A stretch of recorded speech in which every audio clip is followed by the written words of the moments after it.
आज जिनका भी नाम आया है डिस्ट्रिक्ट प्रेसिडेंट में, ये सारे लोग ममता के गुलामी में के लिस्ट में कहीं ना कहीं ऊंची जगह पर हैं। इसलिए इन गुलामों को बेहतर जगह दिया जा रहा है।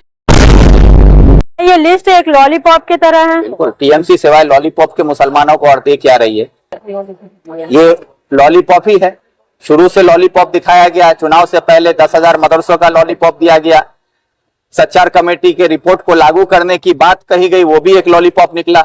उसी तरह मुसलमानों को सरकारी नौकरी में जगह दी जाएगी, ये ममता बनर्जी ने कहा, वो भी लॉलीपॉप निकला। सरकारी नौकरी के साथ साथ ये भी कहा ममता बनर्जी ने कि मुसलमानों को जो है एजुकेशन में रिजर्वेशन दिया जाएगा, वो भी लॉलीपॉप निकला। उर्दू एकेडमी की बात हुई कि वेस्ट बंगाल में उर्दू को दूसरी जुबान का दर्जा दिया जाएगा, वो भी लॉलीपॉप निकला। तो भाई एक के बाद एक लॉलीपॉप हम लोग को दिया जा रहा है और हम लोग लॉलीपॉप चूस रहे हैं। तो ये कौम लॉलीपॉप चूसने के लिए बना के रखा गया है इस सरकार में।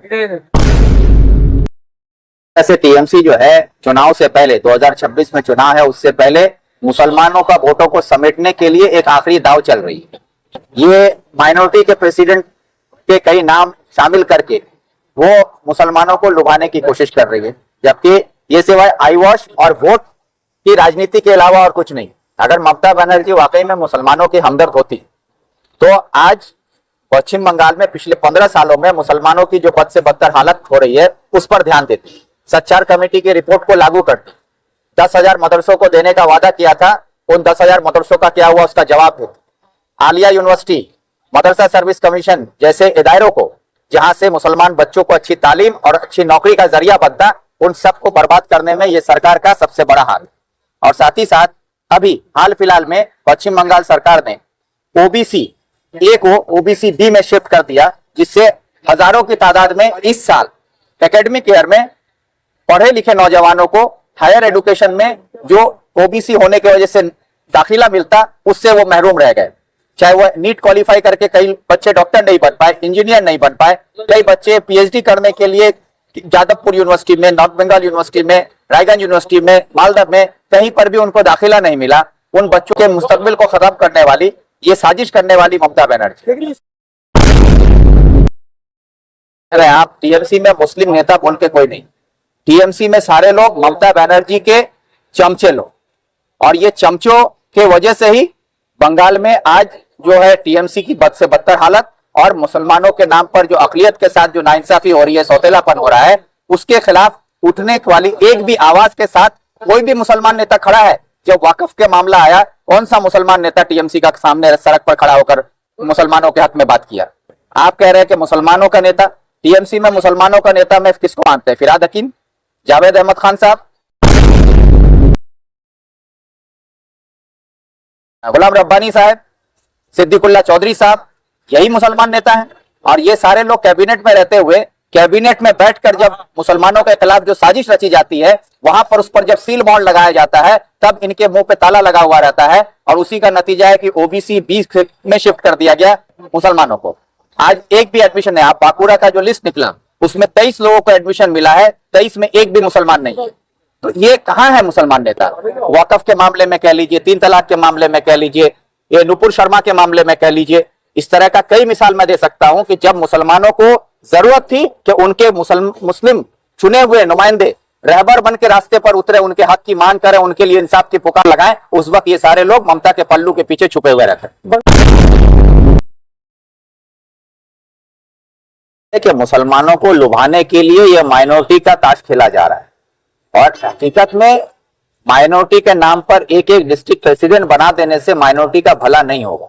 माइनॉरिटी के हक में अगर काम करने का नेक इरादा इस सरकार का होता तो पिछले 15 सालों में उर्दू एकेडमी का ये बद से बदतर हालत नहीं होता, आलिया यूनिवर्सिटी दिन ब दिन पीछे नहीं जा रही होती, मदरसा सर्विस कमीशन बंद नहीं हो गया होता, सरकारी नौकरी में 2011 से पहले माइनॉरिटी का जो परसेंटेज था उसमें गिरावट नहीं आता। आज आप एजुकेशन सेक्टर में जो माइनॉरिटी बच्चे हायर एजुकेशन में जा रहे थे, पीएचडी कर रहे थे, डॉक्टरेट कर रहे थे, मेडिकल में थे, इंजीनियरिंग में थे, उसमें परसेंटेज गिरता जा रहा है। तो आज माइनॉरिटी की तरक्की की बात जहां तक है, उस पर सरकार कोई काम नहीं कर रही है। सिर्फ एक नुमाइंदा डिस्ट्रिक्ट में दे देने से ममता का होकर बोलने वाला एक माउथपीस बनाया जा रहा है।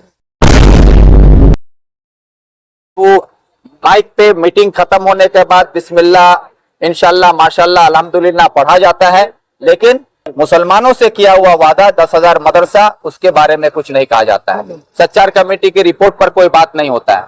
वक्फ अमेंडमेंट एक्ट के खिलाफ मुसलमानों को रास्ते पे उतरने से धमकी देकर रोक दिया जाता है, उनको दिल्ली जाने का मशवरा दिया जाता है। तो इससे हम क्या समझें कि ये ऐसे लोगों को चुनकर अपने नुमाइंदगी के लिए रख रही हैं जो ममता की जी हुजूरी करे, ममता की गुलामी करे, ऐसे लोगों को ही ओहदों में लाया जा रहा है। आज 2010 से लगातार साउथ कोलकाता के, मगर माइनॉरिटी पर कोई डेवलपमेंट नजर नहीं आता है। मैं तो कह रहा हूं कि उन्हीं को लाया जा रहा है जो गुलामी के लिस्ट में ऊपर की तरफ जिनका नाम आ रहा है। इसकी जिम्मेदार क्या पार्टी है या फिर जो ये लीडर? जिम्मेदार ऐसे रहबर हैं जो सिर्फ मुसलमानों के नाम पर अपना राजनीति का रोटी सेक रहे हैं। आज जिनको जरूरत है अपने इलाके में अपने कौम के लिए खड़े होकर आवाज उठाने की, ये अपने हक में आवाज नहीं उठाकर ये ममता बनर्जी की चापलूसी और उसकी गुलामी करने को ही अपना वाहवाही समझते हैं। चाहे कौम बर्बाद हो जाए, मुल्क बर्बाद हो जाए, इनकी कुर्सी बची रहे और इनकी गुलामी का ताज इनके सर पर बना हुआ रहे ममता बनर्जी का, बस यही इनका काम। उत्तर दिना इनको ओहदा दिया जा रहा है ताकि इनसे ममता बनर्जी अपना कोई भी गाना गवा सकती है, इसलिए ये लोगों को रख दिया गया है कि जो ममता गाएगी वही गाना ये गाएंगे। ऐसे किसी भी लोगों को जगह पे नहीं रखा जा रहा है जो हक और हुकूक की बात कर सके, जो सच्चाई पर रोशनी डालें। ऐसे लोगों को ममता बनर्जी की सरकार में कहीं कोई जगह नहीं दी जाए। ज्यादातर का कहना है कि हमें मौका दिया गया है, हम डेवलपमेंट का काम करेंगे। भाई 1998 से उनके पास मौका था, वो 98 से टीएमसी में है, 3 बार जिला परिषद रहे हैं। इतने सालों में उन्होंने क्या किया है? जो आदमी 98 से ममता बनर्जी के साथ रहे, 2011 से सरकार में रहे, जिला परिषद में रहे, वो कुछ नहीं कर पाए। आज उनको ओहदा मिलने से सुरखाब का पर तो नहीं लग जाएगा ना। तो भाई जो भी हो, जिनको काम करना हो वो ओहदे के मोहताज नहीं होते हैं। जिनके मुंह में आवाज होती है वो आवाज कहीं पे भी उठा सकते हैं, उनके लिए किसी कुर्सी या किसी ताज का वो मोहताज नहीं होते। क्या ये